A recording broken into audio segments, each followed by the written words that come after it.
Occasion ఏదైనా location ఎక్కడైనా తెలుగువారి వేడుక అంటే ఆలివ్ మిఠాయి ఉండాల్సిందే. మిఠాయి అంటే ఆలివ్.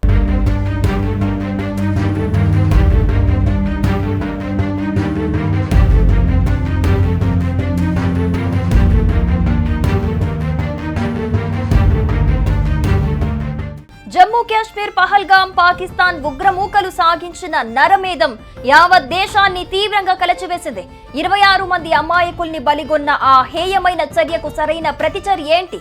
కొన్ని రోజులుగా అందరి దృష్టి చర్చ దీనిపైనే. దాయాది పాకిస్తాన్ కు భారత ప్రభుత్వం కరకు హెచ్చరికలు, వరుస భేటీలు, కీలక ప్రకటనలు ఆసక్తి ఉత్కంఠను మరింత పెంచాయి. దీటైన జవాబు కోసం సైన్యానికి పూర్తి స్వేచ్ఛ ఇస్తున్నట్లు ప్రకటించారు ప్రధానమంత్రి నరేంద్ర మోదీ.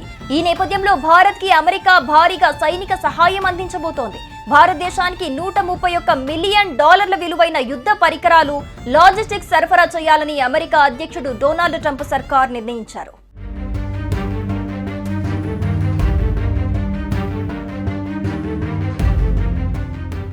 పెంటగాన్ కింద పనిచేస్తున్న defence security cooperation agency DSCA సైనిక సరఫరాకు అవసరమైన సర్టిఫికెట్ ఇచ్చిందని, ఈ విషయాన్ని US కాంగ్రెస్ కు తెలియజేసిందని అమెరికా విడుదల చేసిన ఓ ప్రకటన తెలిపింది.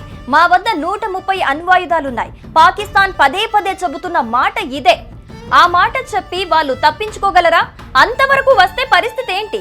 ఇప్పటికే తీసుకున్న చర్యలు చూస్తే సరిహద్దుల మూసివేత, సింధు జలాల ఒప్పందం రద్దు, వాణిజ్యం బంద్ వంటి పరిణామాలతో అసలు పాకిస్తాన్ ఆర్థికంగా తట్టుకునే పరిస్థితుల్లో ఉందా అన్న ప్రశ్నలు తలెత్తుతున్న తరుణంలో ఆయుధాల సరఫరాకు అమెరికా ఆమోదం తెలపడం భారత్ కి మరింత బలాన్నిస్తోంది.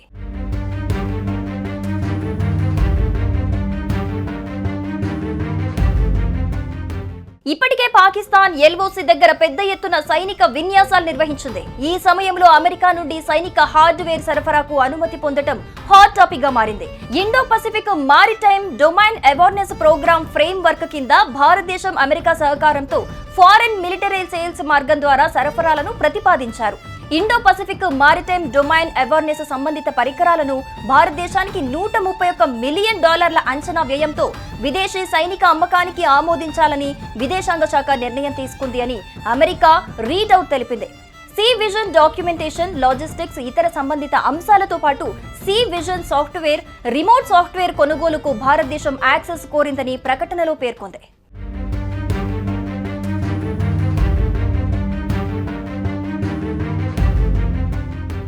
అధ్యక్షుడు ట్రంప్ గత వారం ప్రధాని మోదీతో మాట్లాడుతూ తమ సంపూర్ణ మద్దతు తెలిపారు.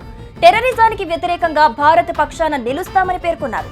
ఇక మా విదేశాంగ మంత్రి ఇరు దేశాలు చర్చలకు వెళ్లేలా ప్రోత్సహిస్తున్నారు. అదే దక్షిణాసియాలో శాంతి నెలకొల్పుతోందని పేర్కొన్నారు.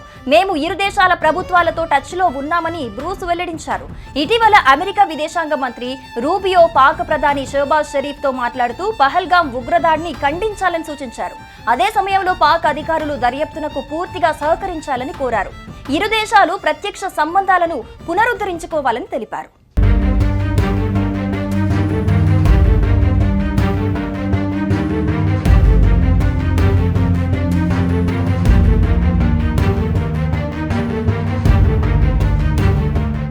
సుమన్ టీవీలో మీ పర్సనల్ అండ్ బిజినెస్ ప్రమోషన్స్ కోసం కింది నెంబర్కి కాంటాక్ట్ చేయండి.